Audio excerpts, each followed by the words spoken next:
tentang akhir zaman. Di dalam hadis sahih Imam Muslim, Umar ibn Khattab, semoga Allah ridha kepadanya, bercerita, ketika kami sedang duduk-duduk mengelilingi Nabi Muhammad, bainama nahnu julus inda Nabi sallallahu alaihi wasallam, idh tala'a alaina rajul shadidu bayadhi thiyab shadidu sawadi sya'ar la yura alaihi atharu safar wa la ya'rifuhu ahadun minna. Tiba-tiba datang seorang lelaki ke tengah-tengah kami, sangat putih baju jubahnya, bersih sekali, sangat hitam rambutnya, lebat ikal, dan bersih sekali, wajahnya pun menawan.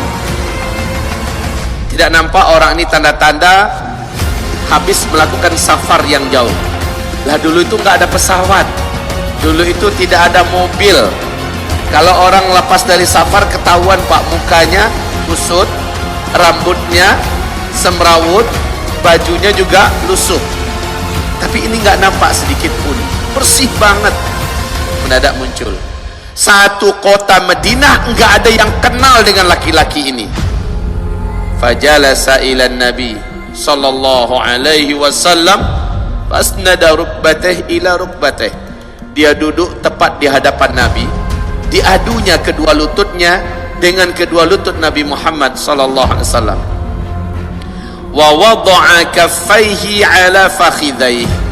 Kedua telapak tangannya dia letakkan di atas kedua paha Nabi Muhammad sallallahu alaihi wasallam. Face to face, wajah melihat kepada wajah, menatap mata kepada mata.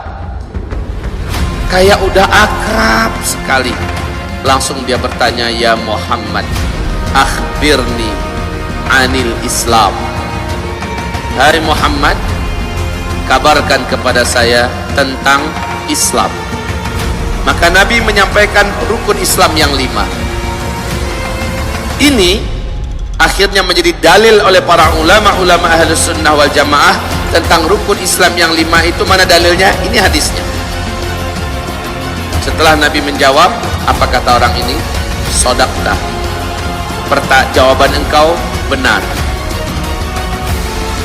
Fa'ajibna minhu yas'aluhu wa yusaddiqu. Heran kami dengan orang ini. Dia yang datang, dia yang bertanya, dijawab Nabi pertanyaannya, dia pula yang membenarkan. Siapa nih orang? Dia kembali bertanya, akhbirni anil iman. Kabarkan kepadaku tentang iman. Apakah iman itu? Nabi menjawab dengan rukun iman yang 6. Setelah Nabi menjawab, sekali lagi dia berkata, shadaqta. Bagus, jawaban ini juga tepat. Kemudian dia bertanya tentang ihsan.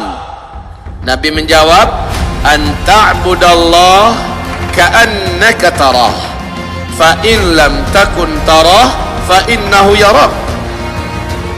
Engkau beribadah kepada Allah seolah-olah engkau sedang melihat Allah. Jika tidak mampu engkau beribadah kepada Allah, engkau yakin Allah sedang melihat kepada engkau. Itu yang ihsan.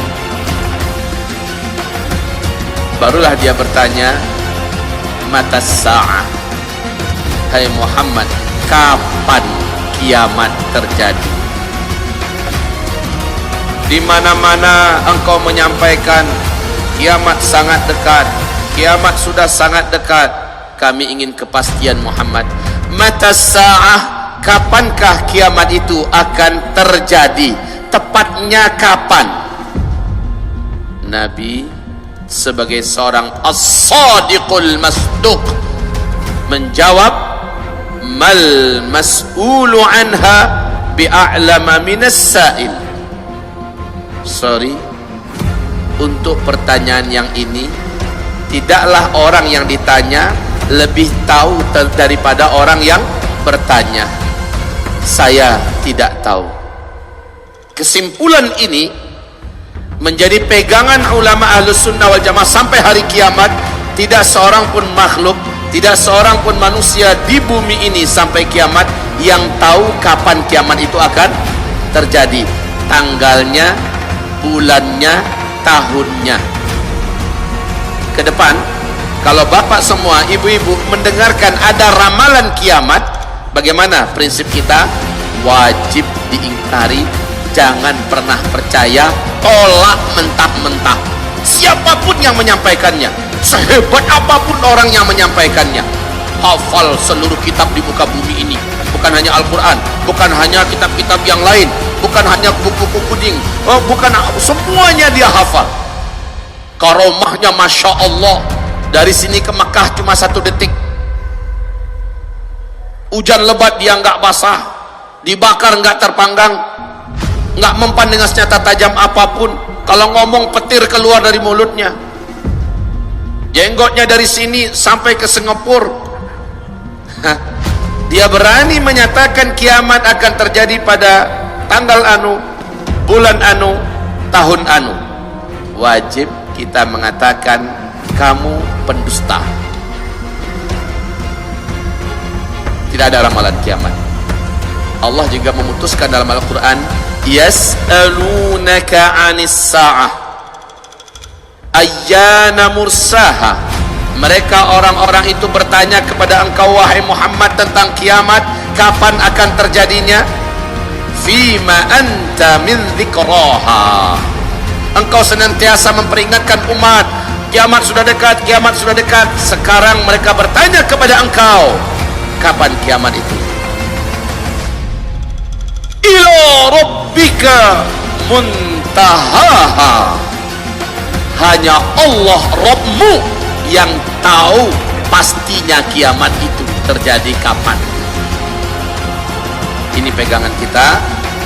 Maka kita menguraikan tentang akhir zaman, bukanlah menyampaikan tentang kiamat akan terjadi tanggal, bulan, tahun anu. Tidak, saya hanya akan menyampaikan inilah kita di akhir zaman. Persis saat Nabi sudah angkat tangan, saya nggak tahu, lalu beliau ditanya, akhbirni an amaratiha, kabarkan kepada saya Muhammad tentang ciri-ciri kiamat sudah dekat. Nah, pertanyaan yang ini, apa kata Nabi? Kalau ini pertanyaan ente, ini gua banget ini. Saya bisa jawab kalau pertanyaan yang ini. Ciri-cirinya, tanda-tandanya saya sampaikan. Di dalam hadis ini Nabi menyebutkan antalidal amatu rabataha wa antaral hufatal uratal alata ri'a asyah yatatawaluna fil bunyan. Setelah Nabi menjawab begitu, orang ini langsung berdiri, dia pergi. Umar dicolek oleh Nabi. Umar, ente tahu itu orang siapa? Enggak ya Rasul. Kejar, tangkap dia, bawa kemari, giliran kita yang tanya itu orang siapa. Siap ya Rasulullah. Umar pun berdiri. Bapak tahu langkahnya Umar bin Khattab ini, Pak, 2 kali langkahnya para sahabat. Dia orangnya tinggi. Dalam sejarah disebutkan Umar kalau naik kuda perang, kakinya tidak digantungnya di strap, dibiarkannya lepas, kudanya jalan, 2 ujung kakinya bisa membuat 2 garis di jalan. Tinggi gede Umar, dia menyusul langsung. Padahal baru aja pergi itu orang. Umar ngelihat kiri kanan dah nggak ada. Ya Rasulullah, he's gone. Dia udah pergi ya Rasul, udah nggak tahu kemana. Innahu Jibril, kata Rasul. Itu tadi adalah malaikat Jibril. Atakum liyu'allimakum dinakum. Datang kemari khusus ingin ngajarin kalian semua isi agama ini. Jadi isi agama dalam hadis itu ada 4. Islam, iman, ihsan, dan ilmu tentang tanda-tanda kiamat. Ini penting, Pak. Kalau mau belajar agama ini, belajarlah dari Islam, fikih-fikih. Belajarlah tentang iman, tauhid, akidah. Belajar tentang ihsan, ya, yang berkaitan dengan sufi dan segala macamnya. Belajarlah tentang ilmu tentang tanda-tanda akhir zaman, karena kita akan ada di tengah-tengah itu. Baik. Jawaban Nabi ini yang paling penting kita bedah. Antalidal amatu rabataha wa antaral hufatal uratal ala ri'a asya yatatawaluna fil bunyan. Ciri kiamat sudah sangat dekat adalah jika engkau memasuki satu zaman, orang yang hidup pada zaman itu dulunya mereka miskin-miskin, kere-kere, penggembala ternak. Saking miskinnya mereka tidak punya alas kaki dan telanjang dada. Yatatawaluna fil bunyan, tiba-tiba mereka menjadi kaya raya, berkuasa, berlomba-lomba, berbangga-bangga membangun gedung-gedung yang tinggi. Jika zaman itu engkau temukan, jarak masa antara engkau dengan kiamat sudah sangat-sangat dekat. Ini hadis Imam Muslim. Di dalam hadis Imam Ahmad, Abu Hurairah bertanya kepada Rasulullah, "Ya Rasul, siapakah yang engkau maksud? Miskin, penggembala ternak, tiba-tiba menjadi kaya raya, dan mereka berkuasa, lalu mereka berlomba-lomba, berbangga-bangga membangun gedung-gedung yang tinggi. Siapakah yang engkau maksud itu, wahai Rasulullah?" Jawaban Nabi sangat menakjubkan. Humul Arab. Humul Arab, mereka adalah bangsa Arab. Lihat ini hadis, lihat realitanya sekarang. Sebelum minyak bumi ditemukan, Arab masih namanya Jazirah Arab. Miskin pak, gurun Sahara luas, tandus, seperti nggak punya masa depan, nggak punya harapan. Masyarakatnya memang mengandalkan beternak semampunya. Tapi saat minyak bumi dijumpai, ditemukan, apa yang terjadi pak? Mereka langsung berubah menjadi negara petrodolar. Masing-masing mendirikan negara sendiri-sendiri. Arab Saudi, Kuwait, Qatar, Uni Emirat Arab, Bahrain, Oman, dan Yaman.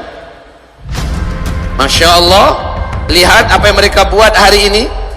Lihat saja di Arab Saudi, di sekitar Masjidil Haram, mereka sudah membangun gedung-gedung yang menakjubkan. Mata dunia tertuju dan terarah ke sana. Gedung-gedung yang lebih tinggi daripada bukit-bukit yang ada. Kayak tenggelam Ka'bah dibuatnya kaum muslimin. Lihat Masjid Nabawi dikitari oleh hotel-hotel bintang 5, besar-besar dan tinggi-tinggi, mewah-mewah. Silahkan datang ke Riyadh. Gedung-gedung yang dibangun di masa Pangeran Salman dulu masih menjadi pangeran, sangat menakjubkan, yang menyulap Riyadh menjadi kota metropolitan ala Eropa. Silahkan datang ke Taif, negeri gersang, tandus dan panas. Hari ini Taif disulap menjadi kota yang menawan dan menakjubkan. Silahkan datang ke Jeddah. Siapa yang tidak kenal dengan Jeddah? Persimpangan dunia, pusat perdagangan Timur Tengah, menjadi kota yang sangat menyilaukan mata. Itu baru Arab Saudi. Sekarang kita lihat Kuwait. Ada punya rezeki, silakan lihat bagaimana ibu kota Kuwait. Allahu Akbar. Duit bagi mereka sudah tidak ada serinya. Masya Allah, mereka bangun gedung-gedung super mewah yang membuat mata-mata dunia memang harus mengangguk-angguk penuh ketakjuban. Sekarang lihat Abu Dhabi. Abu Dhabi ibu kotanya Qatar. Bapak akan betah tinggal di sana dan tidak percaya kalau sedang ada di Arab. Lihat Dubai, bahkan gedung tertinggi di dunia hari ini adanya di Dubai, namanya Burj Khalifah. Burj Khalifah ketinggiannya 828 meter. Ini gedung tertinggi nomor 1 dunia saat ini. Arab itu pak. Gimana sekarang? Masya Allah, sudah selesai perlombaan membangun gedung? Tidak. Di Jeddah hari ini masuk tahun ke-6. Di tepi Laut Merah sedang dibangun gedung yang akan mengalahkan gedung tertinggi di dunia yang ada di Dubai. Gedung yang ada sekarang ini direncanakan selesai tahun 2018.